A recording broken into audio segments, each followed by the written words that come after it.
അങ്ങനെ ഇക്ക പള്ളിയിൽ പോയി നമ്മളത് ബീഫ് ഇവിടെ പൊരിക്കുന്നുണ്ട്. പിന്നെ ചോറായിട്ടുണ്ട്. പുറത്ത് നല്ല മഞ്ഞാണ്, അപ്പോൾ പുറത്തേക്ക് ഒന്നും ഇറങ്ങാൻ പറ്റാൻ. പിന്നെ നമ്മളെ ചിക്കൻ കറി ആയിട്ട് ബീഫ് പൊരിച്ചതും പത്തിരിയും കൂടിയിട്ട് ഇക്ക പള്ളിയിൽ നിന്ന് വന്നപ്പോൾ ഞങ്ങൾ ചായ കുടിച്ചു.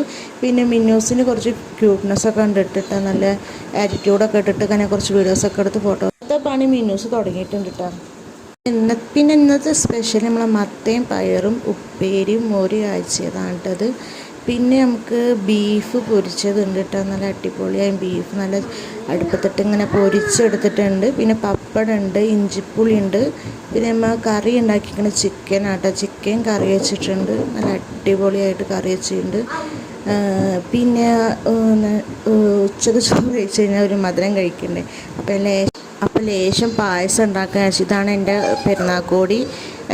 മീഷോ നിർത്തൊരു ചുരിദാർ പിറ്റാണ്ട് നല്ല അടിപൊളിയാണ്. പിന്നെ ഞാൻ മുല്ലപ്പൂ ഒക്കെ വെച്ചിട്ടുണ്ട് ഗൈസ്, അതാണ് ഞാൻ തല തിരിച്ച് കാണിച്ചു തരുന്നത്. അപ്പോൾ മിന്നോസ് ഇവിടെ എന്നിട്ട് കുക്ക് ചെയ്യാൻ വേണ്ടി വന്ന് നിൽക്കുന്നുണ്ട്. പിന്നെ ഞാൻ പായസം ഇങ്ങനെ വെള്ളം പോലെ അല്ല കേട്ടോ, ഞാൻ കോരി കഴിക്കുന്ന രീതിയിലാണ് വെക്കുന്നത്.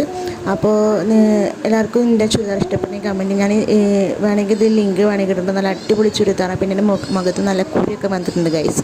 അങ്ങനെ നമുക്ക് പായസം വെച്ചിട്ട് വരാം കേട്ടോ. അപ്പോൾ പായസത്തിനുള്ളതാ ഞാൻ ഇവിടെ റെഡിയാക്കിക്കൊണ്ടിരിക്കുന്നു. ഞാൻ കാരമൽ ചെയ്തിട്ടുണ്ടാക്കാമെന്ന് വിചാരിച്ചു. അപ്പോൾ ഞാൻ അത് കാരമലാക്കിയിട്ട് അതിലുണ്ട് ഒഴിച്ചു കൊടുക്കേണ്ടത്. നമ്മളിങ്ങനെ നല്ല അടിപൊളിയായിട്ട് പായസം ഉണ്ടാക്കി വെച്ചിട്ടുണ്ട്. നമുക്ക് ഭക്ഷണം കഴിക്കാം.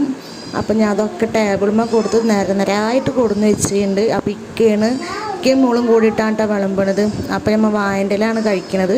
അപ്പോൾ ഇക്ക വായൻ്റെലൊക്കെ വെട്ടിക്കൊടുന്ന് ഇതാ അടിപൊളിയായിട്ട് സെറ്റ് ചെയ്യുന്നുണ്ട്. എല്ലാ പല സാധനങ്ങളും ഉണ്ട് കേട്ടോ. എന്നിട്ട് അതൊക്കെ നേരത്തെ ഇതേപോലെ വെച്ച് ഒരു വായൻ്റെ ഞങ്ങൾ 3 ആളും കൂടിയിട്ടാണ് കഴിക്കുന്നത്. അപ്പോൾ 3 സെക്ഷനായിട്ട് വിളമ്പുന്നുണ്ട്. അപ്പോൾ എല്ലാവരും ഭക്ഷണം കഴിക്കുക, ഞങ്ങളും കഴിക്കട്ടെ. അപ്പോൾ എല്ലാവർക്കും ഈദ് മുബാറക്ക്.